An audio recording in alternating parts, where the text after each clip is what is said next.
آگے امام اکیلی کہتے ہیں وَحَاذَ يُرْوَ عَنْ حُذَيْفَةَ عَنِ النَّبِيِّ صلی اللہ علیہ وسلم بِأَسْنَادٍ جَيِّدٍ ثابتٍ، یہ روایت سند جید کے ساتھ ثابت ہے جو حضرت حذیفہ رضی اللہ تعالیٰ عنہ سے نقل کی گئی۔ حضرت حذیفہ رسول اللہ صلی اللہ علیہ وسلم سے ان الفاظ کو بیان فرما رہے ہیں۔ اس کا مطلب یہ ہے کہ اس روایت کی کئی سندیں ہیں، اور ایک سند جو سیدنا عبداللہ بن عمر رضی اللہ تعالیٰ عنہ سے موجود ہے، اعتراض امام اکیلی کا اس سند پر ہے کہ اس میں راوی محمد بن عبداللہ بن عمر بن قاسم العمری ہے، جب اس کے ساتھ ہی امام اکیلی یہ بھی ساتھ فرما رہے ہیں کہ وَحَاذَ يُرْوَ عَنْ حُذَيْفَةَ، یہی روایت سیدنا حذیفہ بن یمان رضی اللہ تعالیٰ عنہ سے بھی مروی ہے، اور وہ روایت ثابت ہے سند جید کے ساتھ۔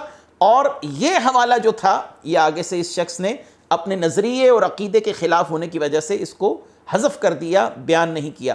وہ حدیث حذیفہ ہے کیا، اور وہ حدیث حذیفہ موجود کہاں ہے؟ اب آپ کے سامنے آ رہی ہے صحیح ابن حبان، وہی حدیث حذیفہ جس کو امام اکیلی رحمۃ اللہ علیہ نے ثابت بھی کہا ہے اور سند جید کے ساتھ بھی اس کو تسلیم کیا ہے۔ آپ کے سامنے اب آ گئی ہے صحیح ابن حبان۔ صحیح ابن حبان میں سیدنا حذیفہ رضی اللہ تعالیٰ عنہ کی یہ روایت موجود ہے، ان حذیفہ قال كنا عند رسول اللہ صلی اللہ علیہ وسلم فقال انی لا ارى بقائی فیکم الا قلیلا فاقتدوا بالذین من بعدی واشار الى ابی بکر وعمر، کہ آپ نے فرمایا میں اپنے بعد تم میں تھوڑے لوگوں کو دیکھ رہا ہوں، سو میرے بعد جو دو ہیں ان کی اقتداء کرنا۔ آپ نے حضرت ابو بکر صدیق اور حضرت عمر فاروق رضی اللہ تعالیٰ عنہ کی طرف اشارہ فرمایا۔ آگے الفاظ یہ ہیں کہ عمار بن یاسر کی ہدایت سے ہدایت پاؤ، اور ابن مسعود جو تمہیں بیان کریں اسے قبول کرو۔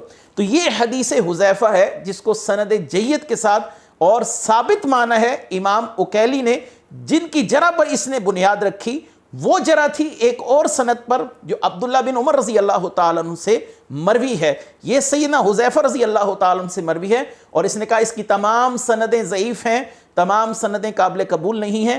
یہ بھی اس شخص کا جھوٹ ہے، کیونکہ اس کو پتا تھا کہ سیدنا حذیفہ سے یہ روایت بھی موجود ہے، تو لہٰذا اس نے یہ بددیانتی کی جھوٹ بولا۔ اس نومولود رافسی نے یہاں پر بھی آ کے دجل سے کام لیا۔ اب آپ کے سامنے آ رہی ہے امام حاکم رحمۃ اللہ علیہ کی مشہور زمانہ کتاب المستدرک۔ المستدرک میں اسی روایت کو نقل کرنے کے بعد امام حاکم نے اس روایت کو صحیح کہا، اور آپ کے سامنے ہے امام ذہبی رحمۃ اللہ علیہ تلخیص المستدرک میں اسی روایت پر صحت کا حکم لگا رہے ہیں، اور آپ فرماتے ہیں صحیحن، یہ روایت صحیح ہے۔ امام حاکم نے بھی اس کو صحیح کہا، امام ذہبی رحمۃ اللہ علیہ نے بھی اس پر صحت کا حکم لگایا، امام اکیلی رحمۃ اللہ علیہ اس کو سند جید سے تسلیم کر چکے ہیں۔ اس کے بعد امام ترمذی رحمۃ اللہ علیہ کی مشہور کتاب العلل الکبیر آپ کے سامنے آ رہی ہے۔ آپ اسی حدیث مبارکہ کو نقل کرنے کے بعد اس پر صحت کا حکم لگا رہے ہیں، وَهُوَ صحیحٌ، کہ یہ روایت صحیح ہے۔ اور اس کے بعد جامع بیان العلم جو کتاب ہے حافظ ابن عبد البر کی، جن کا وصال 463 ہجری میں ہوا، تو آپ کیا کہتے ہیں؟ آپ فرماتے ہیں وَحَدِيثُ حُذَيْفَةَ حَدِيثٌ حَسَنٌ، کہ سیدنا حذیفہ سے یہ جو حدیث موجود ہے یہ حدیث حسن ہے۔ اس نے کہا اس کی کوئی سند صحیح نہیں۔ امام حاکم رحمۃ اللہ علیہ، امام ذہبی رحمۃ اللہ علیہ، امام اکیلی رحمۃ اللہ علیہ، حافظ ابن عبد البر رحمۃ اللہ علیہ، آپ نے تمام نے اس حدیث کی صحت کا اقرار کیا۔ اس کے بعد اب آپ کے سامنے آ رہی کتاب الاباطیل والمناکیر، یہ امام جوزقانی رحمۃ اللہ علیہ کی کتاب ہے، جن کا وصال 543 ہجری میں ہوا۔ اسی حدیث کو نقل کرنے کے بعد آپ کیا فرماتے ہیں؟ ھذا حدیث صحیح، یہ حدیث صحیح ہے، اس میں کوئی ایسی علت قادحہ نہیں ہے جو اس روایت کی صحت کے معنی ہو، یعنی یہ روایت صحیح ہے۔ میں نے آپ کے سامنے اہل سنت کے 5 جلیل القدر محدثین کے حوالے پیش کیے، اور ان میں امام اکیلی کا اپنا حوالہ بھی موجود ہے، جن کی جرح سے اس نے اس حدیث کو مجروح کیا ہے۔ تو یہ ہے اس حدیث کی صحت کا معاملہ۔ اگر اس کو پھر بھی اصرار ہو کہ یہ حدیث صحیح نہیں ہے، تو میں برسبیل تنزل اس کے لیے ایک شاہد بھی پیش کر دیتا ہوں کہ اس حدیث کا ایک شاہد بھی موجود ہے۔ اب آپ کے سامنے صحیح ابن حبان آ رہی ہے، اور صحیح ابن حبان میں باب کا نام ہے ذکر اثبات الرشد للمسلمین فی طاعت ابی بکر و عمر۔ حضرت ابو قتادہ رضی اللہ تعالیٰ عنہ فرماتے ہیں قال رسول اللہ صلی اللہ علیہ وسلم ان یطع الناس ابا بکر و عمر، اگر لوگ ابو بکر اور عمر کی اطاعت کرتے فقد ارشدوا، تو وہ ہدایت پا گئے. اگر ابو بکر اور عمر کی اطاعت کی لوگوں نے تو وہ ہدایت پا گئے. تو یہاں سے معلوم ہوا کہ سیدنا ابو بکر صدیق رضی اللہ تعالیٰ عنہ، سیدنا عمر فاروق رضی اللہ تعالیٰ عنہ، ہدایت ان کی اقتداء پر موقوف ہے. رسول اللہ صلی اللہ علیہ وسلم نے جو فرمایا کہ میرے بعد ان کی اقتداء کرنا، میں نے اس کا ایک شاہد آپ کے سامنے پیش کیا.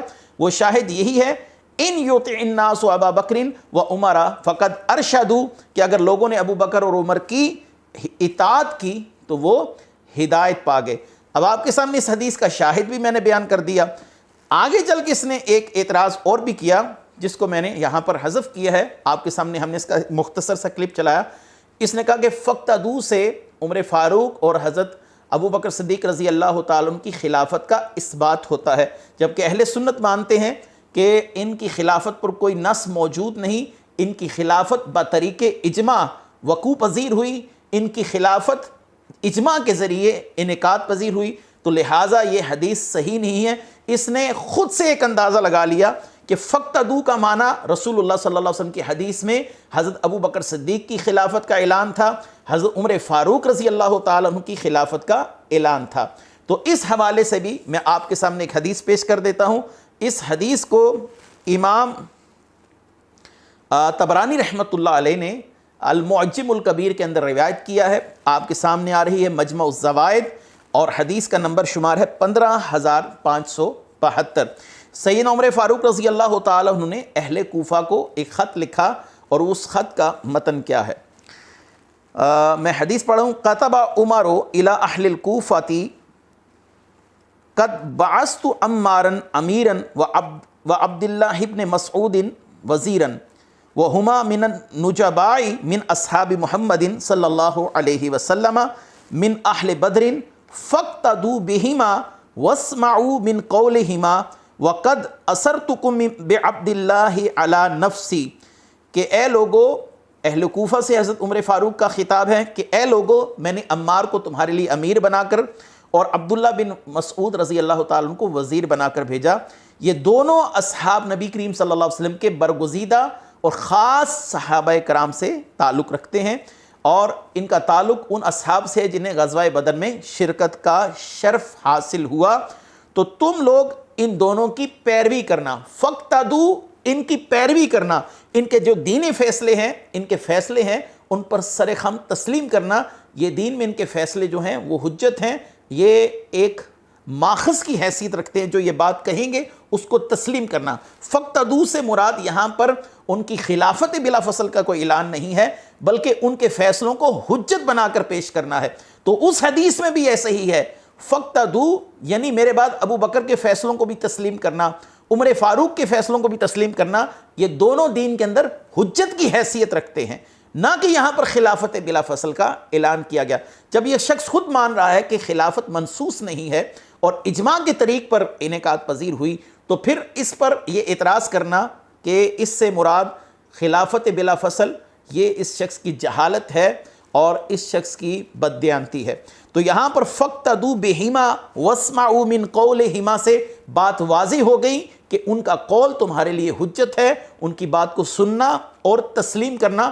نہ کہ یہاں پر حضرت عمار بن یاسر کی خلافت کا اعلان کیا جا رہا ہے، نہ ہی سیدنا عبداللہ بن مسعود رضی اللہ تعالیٰ عنہ کی خلافت کا اعلان کیا جا رہا ہے. بالفرض یہ شخص ہماری اس تمام گفتگو کو نہ مانے کہ ابو بکر صدیق رضی اللہ تعالیٰ عنہ، حضرت عمر فاروق رضی اللہ تعالیٰ عنہ، ان کی یہ اقتداء والی حدیث صحیح نہیں ہے. تو اب میں اس کو جواب دوں گا مصنف ابن ابی شیبہ سے. یہ ہمارا آخری حوالہ ہے اس حوالے سے کہ سیدنا ابو بکر صدیق ہوں، سیدنا عمر فاروق ہوں، ان کو مولا علی کرم اللہ وجہ الکریم قابل اتباع سمجھتے تھے، قابل اقتداء سمجھتے تھے، اور ان کے فیصلوں پر سر خم تسلیم کرتے تھے اور ان کے فیصلوں کو دل و جان سے تسلیم کرتے تھے.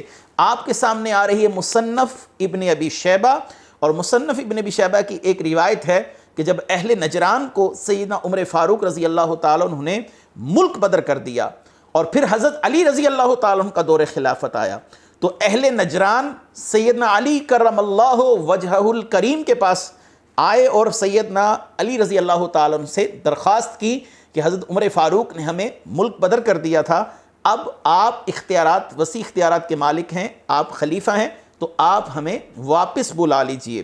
سیدنا علی رضی اللہ تعالیٰ عنہ کا جواب کیا تھا؟ آپ کے سامنے ہے مصنف ابن ابی شیبہ۔ آپ فرماتے ہیں وَيْحَكُمْ إِنَّ عُمَرَ كَانَ رَشِيدَ الْأَمْرِ وَلَا أُغَيِّرُ شَيْئًا صَنَعَهُ عُمَرُ، تمہاری بربادی ہو اہل نجران، بے شک حضرت عمر فاروق رضی اللہ تعالیٰ عنہ کا یہ فیصلہ بالکل درست تھا۔ یاد رکھو کہ عمر فاروق نے جو فیصلہ فرما دیا میں اس میں قطعاً کوئی تبدیلی نہیں کروں گا۔ تو حضرت علی رضی اللہ تعالیٰ عنہ نے عملی طور پر حضرت ابو بکر صدیق اور حضرت عمر فاروق کی اقتداء کر کر اس حدیث کی صحت پر مہر ثبت کر دی اور اپنے عمل سے اس حدیث کی صحت کو ثابت کر دیا کہ یہ دونوں افراد قابل اتباع، قابل اقتداء تھے۔ بہت سے ایسے فیصلے ہیں کہ حضرت علی رضی اللہ تعالیٰ عنہ نے فرمایا کہ ابو بکر صدیق اور حضرت عمر فاروق نے یہ معاملہ ایسے کیا، میں اس میں کوئی تبدیلی نہیں کروں گا۔ اس روایت کے الفاظ وَلَا أُغَيِّرُ شَيْئًا صَنَعَهُ عُمَرُ، کہ عمر فاروق نے جو بھی فیصلہ کیا میں اس میں کوئی تبدیلی نہیں کروں گا۔ علی رضی اللہ تعالیٰ عنہ فرما رہے ہیں کہ گویا میرے لیے ان کے فیصلے حجت ہیں۔ تو اس حدیث کے اندر یہ جو معاملہ ہے فَاقْتَدُوا بِالَّذِينَ مِن بَعْدِي، کہ ابو بکر صدیق تمہارے لیے حجت ہیں، عمر فاروق تمہارے لیے حجت ہیں، میرے بعد ان لوگوں کے افعال، ان کے کردار اور ان کے اقوال سے اپنے لیے رہنمائی لیتے رہنا۔ یہاں کوئی خلافت بلا فصل کا اعلان مراد نہیں ہے، کیونکہ اہل سنت یہ مانتے ہیں کہ خلافت کے لیے رسول اللہ صلی اللہ علیہ وسلم سے کوئی حدیث مبارکہ ہم تک نہیں پہنچی، اجماع کے ساتھ ان کی خلافت منعقد ہوئی۔ چونکہ ہمارے ہاں اجماع خود ایک دلیل شرعی ہے، حجت ہے، تو لہٰذا ان کی خلافتوں کو ہم اجماع کی صورت میں تسلیم کرتے ہیں۔ اللہ تبارک و تعالی ایسے بددیانت لوگوں کی بددیانتی سے امت کو محفوظ فرمائے۔ وآخر دعوانا ان الحمد للہ رب العالمین۔